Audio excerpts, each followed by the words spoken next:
Bismillahirrahmanirrahim. Assalamualaikum warahmatullahi wabarakatuh.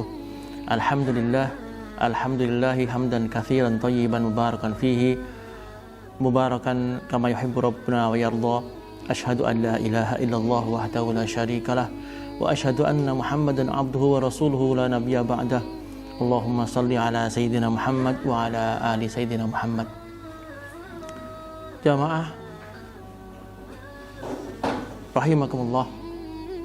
Alhamdulillah, bersyukur kepada Allah Subhanahu wa taala yang telah memberikan banyak nikmat kepada kita, nikmat iman dan kesehatan, sehingga kita bisa melaksanakan puasa Ramadan pada tahun ini dengan keadaan baik dan bugar insyaallah. Salawat dan salam mari kita selalu lantunkan kepada Nabi kita Muhammad sallallahu alaihi wasallam. Allahumma shalli ala sayyidina Muhammad. Mudah-mudahan beliau di yaumil mahsyar kelak, ketika umat manusia dikumpulkan kepada nabinya masing-masing, kita berada dalam barisan kaum mukminin, berada dalam barisan orang-orang yang beriman, umat Nabi Muhammad SAW, dan beliau berkenan untuk memberikan syafaat kepada kita.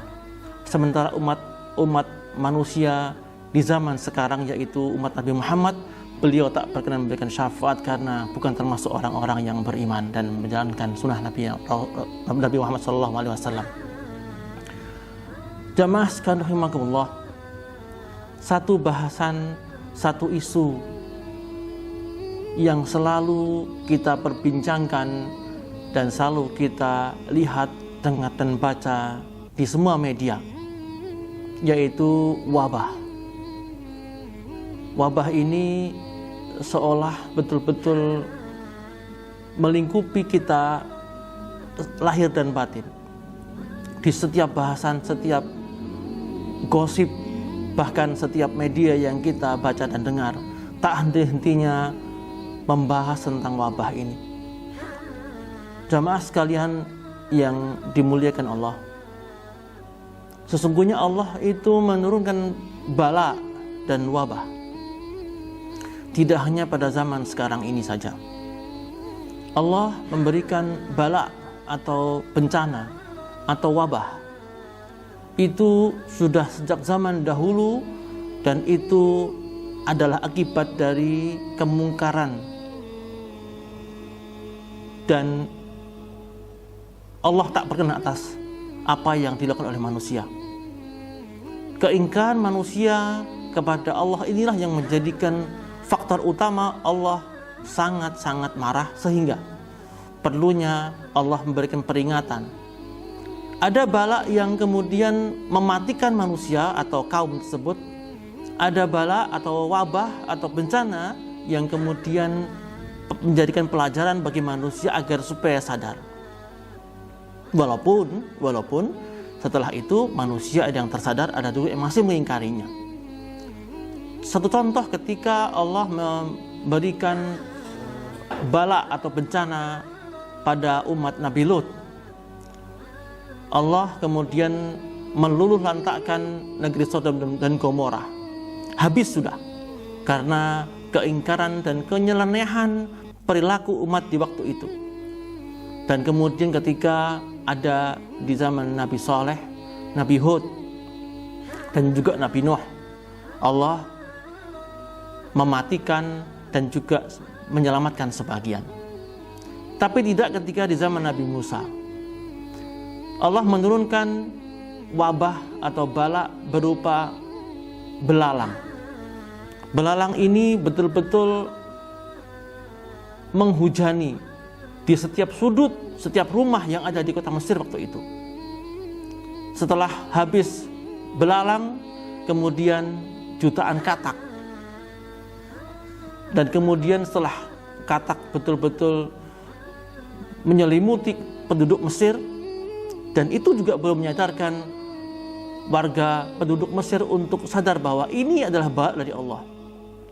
Allah kemudian memberikan satu lagi, yaitu berupa menjadikan semua yang namanya air menjadi darah.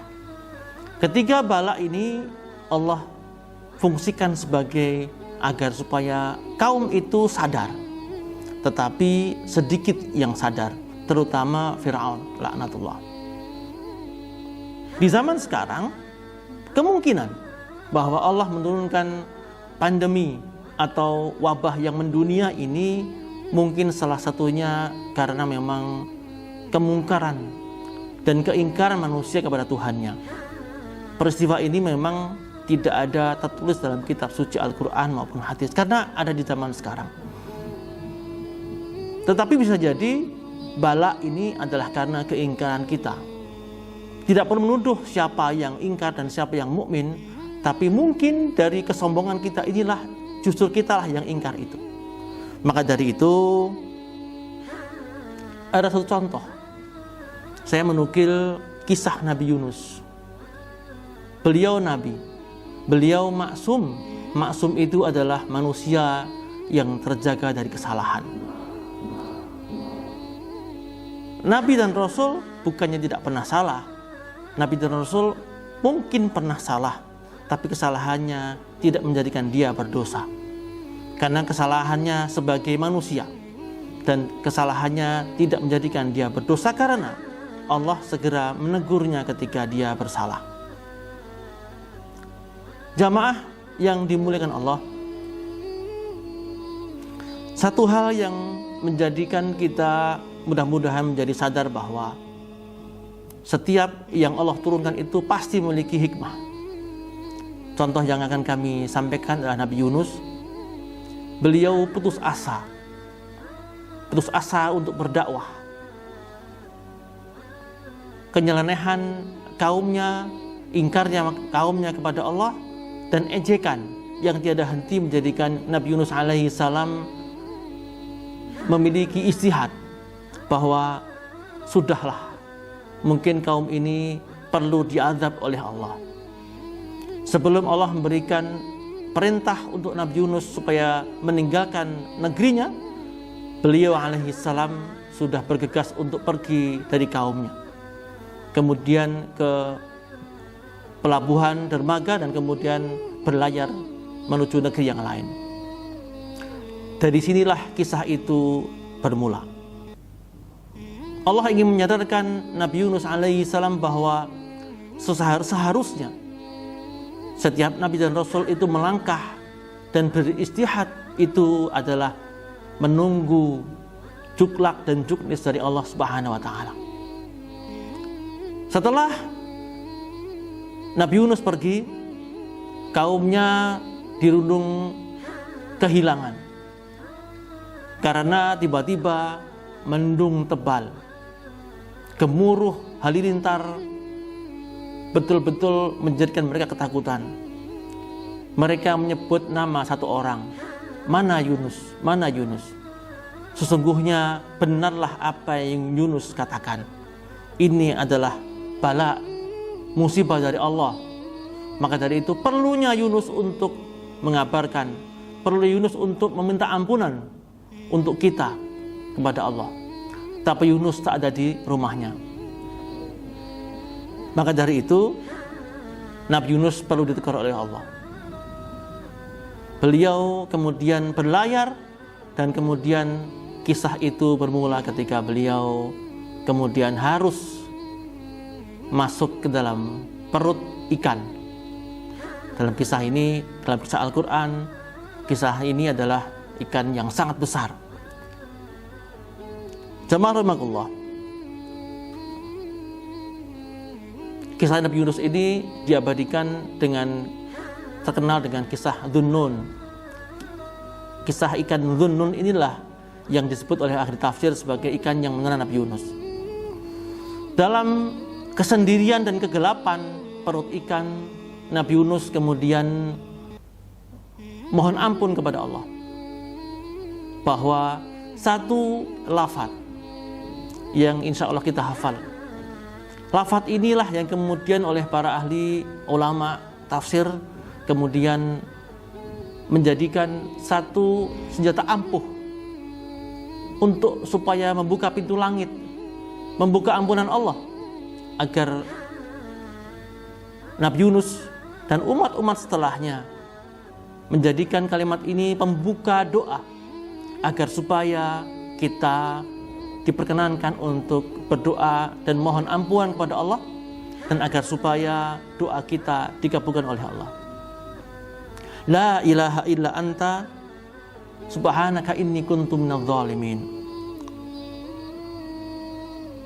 Wa dhannuni idh dhahaba mughadiban fadhanna an lan taqdiru alaihi fanada fid dhulumati alla ilaha illa anta subhanaka inni kuntu minadh dhalimin. Sesungguhnya kisah Dhunnun atau Yunus ketika ia pergi dalam keadaan marah, lalu ia menyangka bahwa kami Allah tidak akan mempersempitnya, maka ia menyeru dalam keadaan yang sangat gelap bahwa tidak ada Tuhan yang berhak disembah selain Engkau, Maha Suci. Engkau, sesungguhnya aku adalah termasuk orang-orang yang zalim. Rasulullah Muhammad SAW dalam sebuah hadis menyampaikan bahwa betapa mustajabnya doa dan zikir Nabi Yunus ini dalam mengatasi kesulitan hidup setiap mukmin. Jamaah rahimakumullah, mari kita kembali kepada Allah. Mari kita bertaubat nasuha. Tidak perlu kita menuduh orang berbuat zalim kita, tidak. Mungkin kalimat ini justru menjadikan kita semakin takabur. Orang yang tidak menyangka dirinya tak berdosa adalah justru itulah sifat takabur. Maka dari itu, di momen yang sekarang ini, di momen banyaknya wabah ini dalam rumah masing-masing, kita semua mengajak untuk kita sama-sama bertaubat, mohon ampun kepada Allah, istighfar sebanyak-banyaknya. Kita dahului doa yang kita lantunkan dengan menyebut nama Allah sebanyak-banyaknya. Di antaranya adalah doa Nabi Yunus tadi, la ilaha illa anta subhanaka inni kuntu minadh dhalimin. Baca dengan sebanyak-banyaknya. Dengan doa itu Nabi Yunus kemudian diperkenankan oleh Allah untuk keluar dari perut ikan tersebut. Kata Allah, sesungguhnya jika Yunus tidak berdoa, maka dia akan berada dalam ikan paus itu hingga hari kiamat. Wallahu a'lam bishawab. Mudah-mudahan kalimat singkat ini bisa menjadikan kita semakin soleh, semakin baik, semakin tawadhu di bulan suci Ramadan ini. Dan mudah-mudahan bulan suci Ramadan ini menjadikan bulan yang terbaik, ibadah kita, ibadah terbaik selama hidup kita. Dan mudah-mudahan bulan Ramadan ini ibadah kita diterima oleh Allah Subhanahu wa taala. Hadanallahu wa iyyakum ajma'in. Subhanakallahumma bihamdika asyhadu an la ilaha illa anta astaghfiruka wa atubu ilaik. Assalamualaikum warahmatullahi wabarakatuh.